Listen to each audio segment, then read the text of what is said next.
We are thrilled to have them join the U of L family, and I know that you will join me in giving them a very personal welcome after this more formal program is over. As you know, we've always been proud of what we have to offer at the University of Louisville, both academically and with regard to our fine athletics program. And we all know that in Coach Pitino, we're getting an outstanding coach who already knows and loves this state and this community, and who shares our commitment both to academic and to athletic excellence. He will carry on the proud Cardinal tradition established by Peck Hickman and built upon by John Dromo and, of course, by Denny Crum.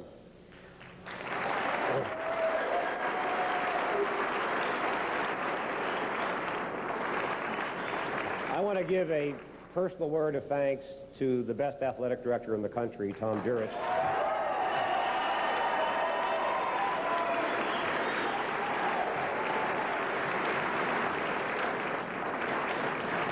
For his very hard work in bringing us to this day. And I also want to thank so many of you who have been supporters and advisors, and especially our Search Advisory Committee who helped us put this process together. You've all meant a great deal to the university, and we thank you for what you've done for us today. I look forward to having an outstanding relationship and some great successes, both academically and now on the basketball court. Coach Pitino, Joe, welcome. We're glad to have you here. But I'm not going to introduce them. To do that, I'm going to turn the microphone over to Tom Jurich and let him do the honors. Tom?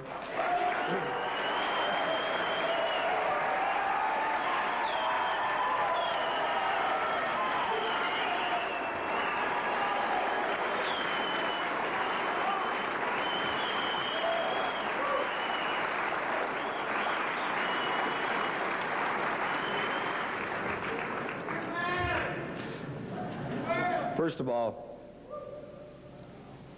there's one person that I really need to thank in this room, and after being in a situation like this for the last couple months, I really need to thank her, and that's Joanne Pitino.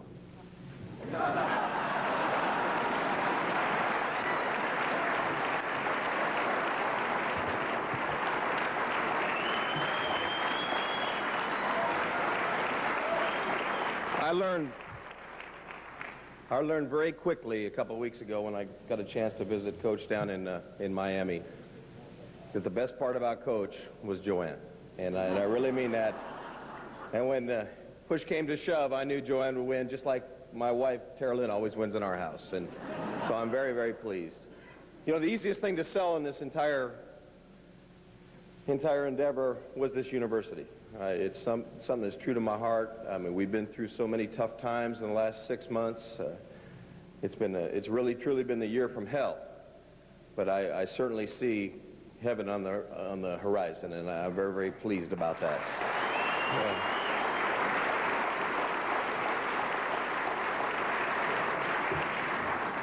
I said from day one when we were going to make a change that we were going to get the very best coach that we could possibly get. And that didn't mean the best coach available. We were going to get the very best coach. And there was no doubt in my mind, even as I was even in Colorado or in Flagstaff, Arizona, that the best coach, in my opinion, at all times was Rick Pitino.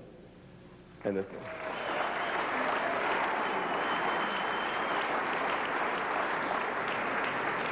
one thing I did not know about Rick Pitino is what a great person he was. And everybody knows he can coach basketball. Everybody knows he's the top 1, 2, or 3 coach in America, pro or college.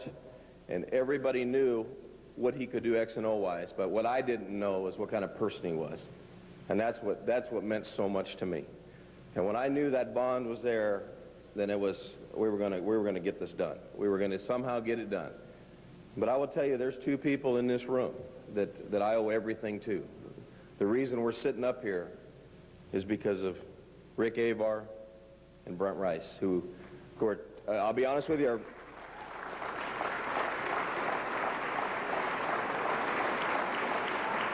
they're the biggest Blue fans in the Commonwealth.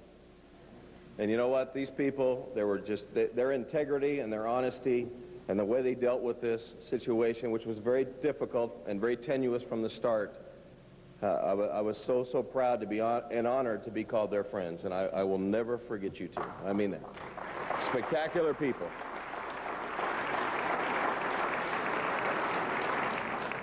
I think this university is, as I've said many times, is poised for the future. I mean, that's why we've had to build it. We got a president that is the easiest sell in America.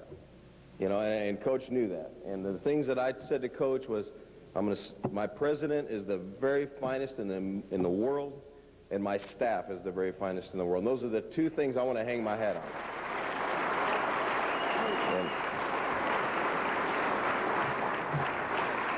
And Coach knows that I'm very common. I'm just a regular guy. There's no doubt about it. I pride myself on that. I don't want to change. But I wanted to make sure that this was the right fit for Coach Pitino. And when I came back from Miami, and Tara Lynn, my beautiful wife, will tell you the same thing. I said that from minute one, was this is the guy we have to have. There's no other answer to fixing this program. And I want everybody in this room to be patient. You know, just because we're getting the top coach in the country does not mean we're going to turn this thing overnight. You know, Coach is inheriting a very difficult situation. I know the players are excited about him. I know I've talked to them. I know that they know what it's going to take, the hard work, the effort, and the discipline. But I certainly feel we're up to the cause. And Coach, I want to bring you up, and I want to congratulate you first. And thank you, buddy. It's all yours. Coach Rick Pitino. Thank you. Thank you. Thank you. Thank you.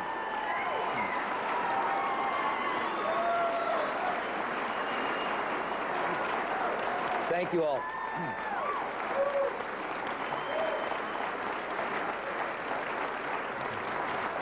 Thank you all very much.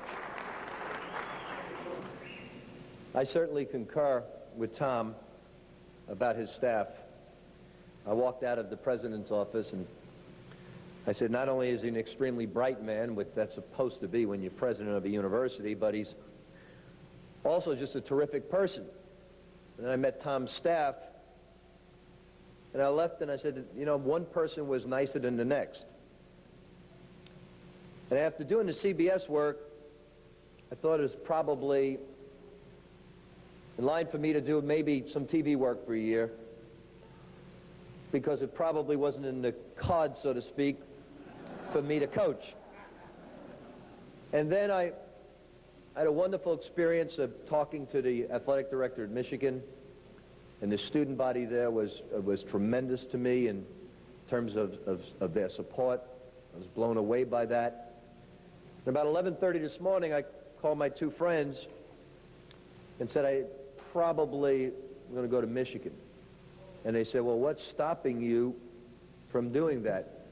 And I said, cowardice. I can't get on the phone with Tom and tell him this. And my wife came up and she said, what do you think? I said, I don't know. I said, it's two great universities, and maybe it'd be a lot easier, and that's, I guess, the word I used, to go elsewhere. And she said, you know, we're going on our 25th wedding anniversary, April 3rd, and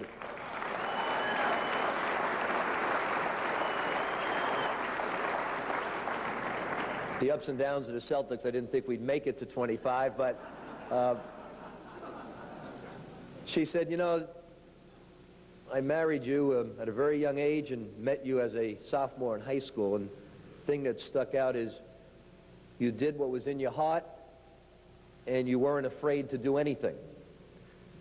And at that point I said, well, if you have some gumption, why don't you say your piece? Because the one thing about Joanne, she is the most non-meddlesome wife that you'll find. She, and you'll see it, I guess they call people crazy, eccentric, whatever, when they're like her. She'll walk around the city of Louisville with a book, reading it for 2-3 hours at a time, and people beeping, and she's walking across the street like Mr. Magoo and pays no attention to anybody or anything.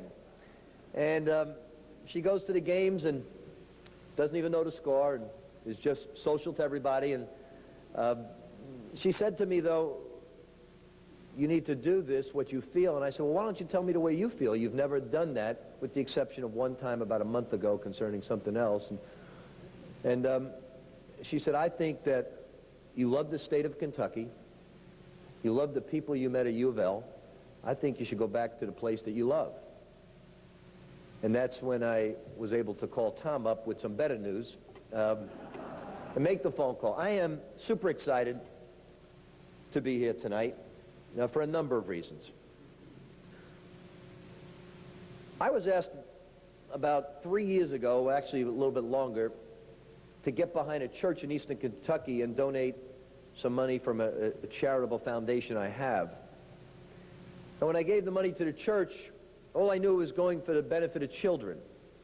I didn't know if it was Cardinal fans, Wildcat fans, Western Kentucky, Eastern Kentucky, nor did I care. And then when I was asked by my associate here, Brent Rice, if I would donate for the third or fourth straight time to the Marquis Center for Cancer in Lexington, I didn't ask what type of fans were sick. And then this past winter, I got a letter from Darrell Griffith, asked me to be part of an AIDS march in Louisville, and I really asked whether there were Cardinal fans or Wildcat fans afflicted with that disease. All I was concerned about was helping people from the state I love. And I have to say this, we all know I was the Kentucky coach. There's no escaping that. I know all of you were very fond of me when I was the Kentucky coach.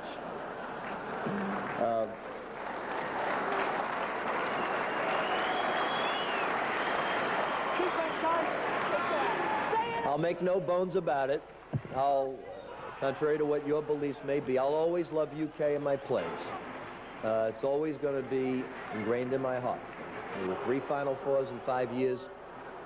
I left them with a championship assistant coach who today is one of the great coaches in our game, one of the finest people I've ever met.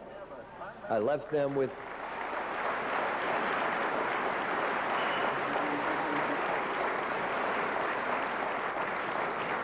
and I think of when I took over, people looking at me because there was a little boy on the cover of Sports Illustrated in red shame. And everybody was embarrassed about the program. Everybody was embarrassed the fact that they were on probation.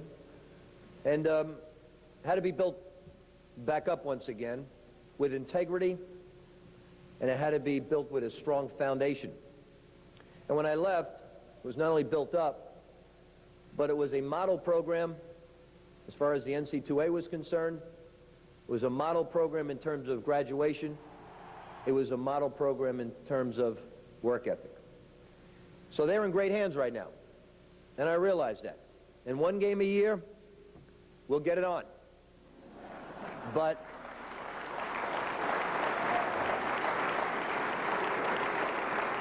outside of that, I'll always root for them and always be behind them. But now it's my time to lead the Cardinals back to prominence.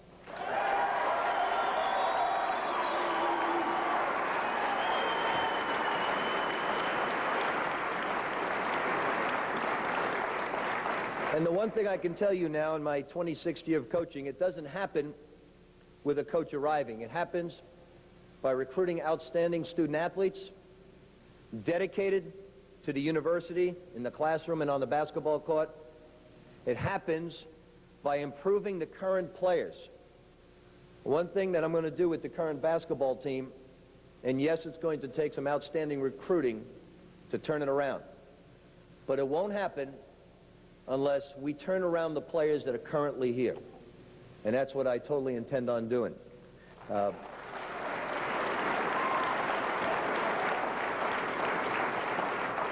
president and Tom said that the players know what's in store for them.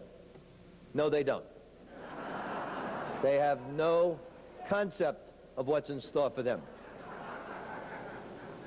So let them get their last good night's sleep. But I can guarantee the team one thing. It'll be a lot of fun with an exciting style of play. You'll never fear taking a shot. You'll never...